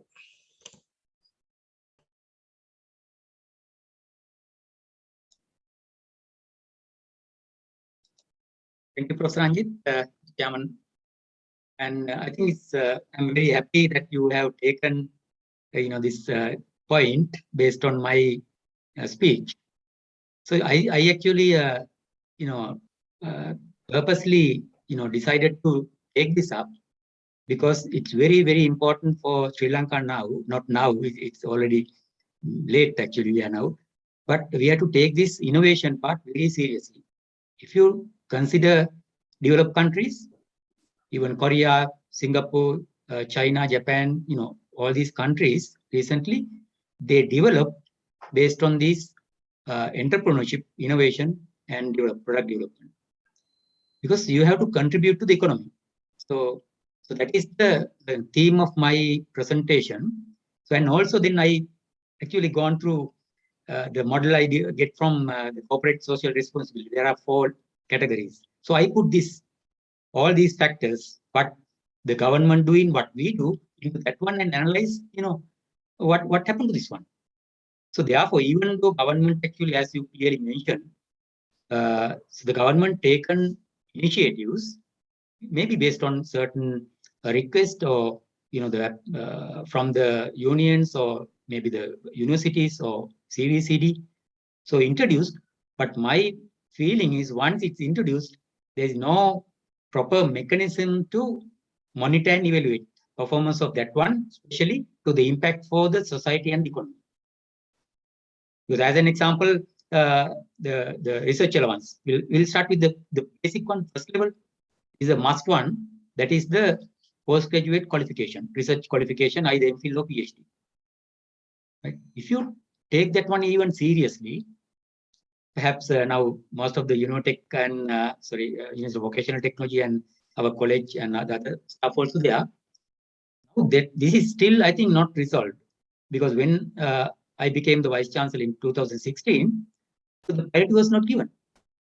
Some staff at that time maybe spent more than 4 or 5 years there, because it's since 2019, and they have not even started. So when I analyzed that one, the main problem, both sides. One is the administration don't understand this one, because if they don't complete the postgraduate qualification, they will be terminated. Number two, even staff also took it serious because that is the right. They have to start that one. They have, any university in the, Sri Lankan system give this study leave. So even the second level, very important. As an example, publication, the senior lecturer position and all, publication and your, profile and all, this is very serious. Because as academics, we should reflect our profile to the world. Sri Lanka got, that one. That is individual. Personally, you have to take it, not just a lecturer for 10, 20 years and resign from there. And I'm not going to that one. That's the top one actually very important. Right? These all actually government intervention is very important. Even the all 4 levels. Even government promote lower level research degrees for staff, especially the innovation product development side. It's very important. As an example, I was in Manchester for 6 years actually. So the maximum is normally 4 years, but they continued my, the tenure there for up to 6 years because they were not able to find a replacement for me. So I was working with 4 countries: Germany, France, and Switzerland at that time. All money came from that one, and the flexibility was there. So even Sri Lankan staff or researchers, you can't get everyone doing that kind of research. But if someone has a good profile, I think the university system, government, all should give him the the flexibility and autonomy to even manage this account, because it's not government money perhaps. That kind of flexibility should be given. It's I think this forum perhaps maybe Professor, I think you can take it up and seriously discuss to promote initiatives taken, but the implementation, evaluation, and monitoring is, I think, very, very, very not achieving the target, because if you don't evaluate and control that one, so that what happens to even research allowance, even the PhDs now. So there are so many institutions. So therefore, it should be need the holistic approach. Not only one, not the vice chancellor, not the university, not the UGC and all. We all, even the staff, we all have to get together and see how we could promote this research. Thank you. Thank you, Professor Vikramasinghe. Can I ask Professor Jalath the time? How many minutes? Well, we are requiring to start our plenary sessions at sharp at 11 o'clock. So we'll try to manage our time, say, up until 10:45, if you don't mind. Right. Okay. Now, Professor Vikramasinghe came up the idea of research training required for especially university academics. So research training, he discussed that even in his address earlier, and then the evaluation. Our system that we have in Sri Lanka is slightly different from, I think, the system that you have in New Zealand. Can you enlighten us on the research evaluation and kind of evaluation schemes that you have for researchers, both academic and non-academic researchers, and tell us the mechanisms that you have in place for research assessments and evaluation, Professor James, and also any other thing related to this research outputs, whether they are aligned for the industry needs from you. Thank you. Yeah. Well, thank you very much, Professor Ranjith and Professor Vikramasinghe. I think you hit the nail on the head. This is an issue that has bedeviled the universities for a long time, and the the idea of the gap between industry and research. I agree with you. It's a problem. There's room for improvement in what we do as researchers within the university, in promoting what we are doing and showing how the relevance of what we are doing to the society. I think it's not just something that is unique to developing countries. It's also we also have the same issue with in the developed world. New Zealand as a case because I'm here. Although we are doing a lot more in trying to bridge that gap, ensuring that there's some relevance in what we're doing. And this comes through from the way the research outputs that researchers produce are being assessed or evaluated. I think one major thing that most of the assessment or evaluation team look at is how much of impact that what we have done has to society and has to industry. Because I operate within the construction industry and I do a lot of research around that space, the way my research is evaluated is by how much industry is going to take up what I've done and use it. And so when we're writing our citations and writing about the research that we do, there has to be a conscious demonstration of how much impact it has had on society.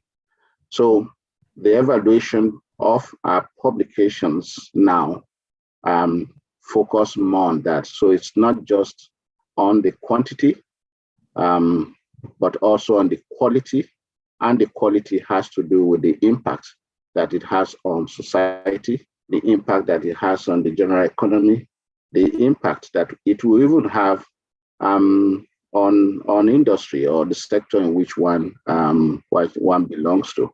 So I think that is the major area that we really need to focus on, and the area that we're focusing on now. Within the university, what we do is we have a repository where everybody deposits their publication, and there is a review process to confirm that the publications are actually true, and the publications are verified. And then you have that as a permanent record for each individual researcher. We have what is called a performance-based research funding mechanism for the universities, which sort of every university drives from that to develop policies and things like that around the research that we do. So, for example, universities are funded on that basis. The number of outputs, the quality of outputs, and you receive funding when the evaluation is done when they do the PBRF rounds. When the evaluation is done, the universities will receive funding for the next 5 to 6 years based on the evaluation that is done. Now, each individual researcher would have to nominate research outputs, either as nominated research outputs or other research outputs. The way they do it is you nominate 4 key research that you have done, and then you nominate another 12 or 13, from, if memory serves me, 12 or 13 other research outputs. And all of these that you have nominated, or what they call the NROs or the OROs, you have to write a narrative around how much of impact that research has had, So it's not just, I published in an A-rated journal, or I presented at a peer, a highly visible conference. That's not enough. You must demonstrate. You must write the narrative to show how much of acceptance. And some people use citations, for example. So if you get quite a number of citations from what you have published, although that's not a good measure, because these days some of those things are doctored, but at least it's a first step. If you say, okay, you've presented something somewhere and it's been cited 2 or 3 times, or maybe 20 times or 40 times, you have to write a narrative around that. But I think what is most important when they look at these things is how much of impact is had on society. Say, for example, I did a research many years ago with a Sri Lankan PhD who is based in Moratoa now. We were looking at payment schemes, problems around payment within the construction industry. When I was writing my narrative, I was able to show that based on the findings of our research, there has been a change in legislation as a result of that. Because I was approached, myself and the researcher were approached to write a memo to suggest solutions and suggest changes to existing legislation then. So these are, I think that's what we are currently doing to improve things in that area. And when you have conferences like this or research symposium like this, it's good to bring industry into the fold. It's not just because we know generally industry don't want to sit down and listen to 5 different presentations about a topic that may not directly impact them. But we can create a session where industry can come and talk about their problems, and then we can rub minds and share ideas, and they then begin to see how we can make impact in terms of providing solutions to some of the problems that they're experiencing. So I want to stop here because I can go on and on, but really it is something that I think researchers, the university, and the general research community has to look at how we can move our research to those that are problem-based, solution-seeking, and to show how well whatever it is we're doing makes impact on the society. Thanks. Thank you, Professor James, for your valuable insights put into the discussion. And we'll move into Professor Chandra Jayalath, and then we will open up the session for the audience for their questions and comments. And then I will do the summing up at the end. We have about 10 more minutes to complete the session because other technical sessions are ready to be commenced. So, Professor Jayalath, the floor is yours. Thank you. Thank you, sir. Well, we have very limited time, therefore I will rush through the key points that have been talked about in this symposium, particularly with regard to the role of academics in doing research. Actually, it's not just the publication, as our keynote speaker, Professor James Rotimi, exactly told. It's something more than that. Disseminating your tangible research outcomes to a wider audience, going up to the level of the beneficiaries, whoever we have been targeting, the community, the general public, as well as the policymakers at the top level. Therefore, it's a matter of dissemination, and dissemination is going to be one of the very, very important elements in research arena. Well, in the Sri Lankan situation, as far as I know, there's a circular in the University Grants Commission with related to the payment schemes and how the academics should foster their career and upgrade themselves in doing research. According to that, there's a thing called research workload. We have been quite working on the teaching workload, but we should not forget the fact that there's a circular governing the research profile of the academics in this country. And they have to showcase what did they do and the impact, of course, at the end result, what did happen actually, socially, economically, industrially, and so on.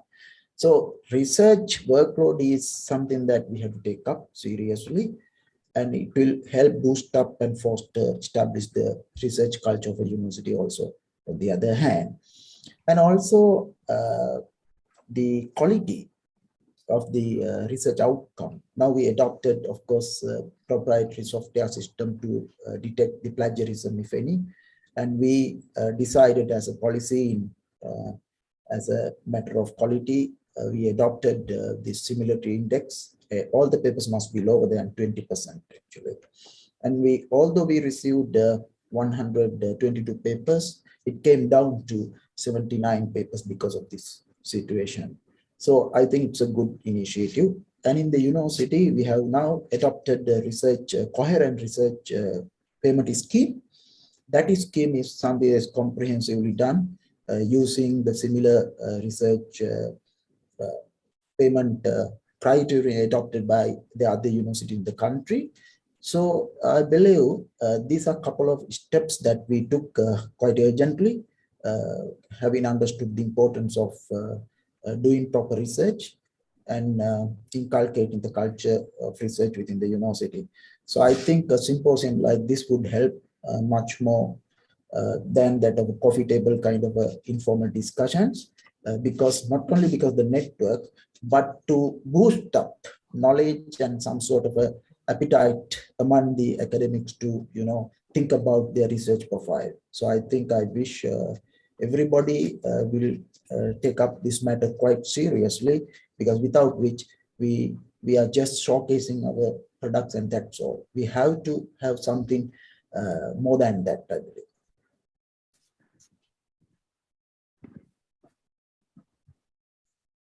Thank you, Professor Jalap.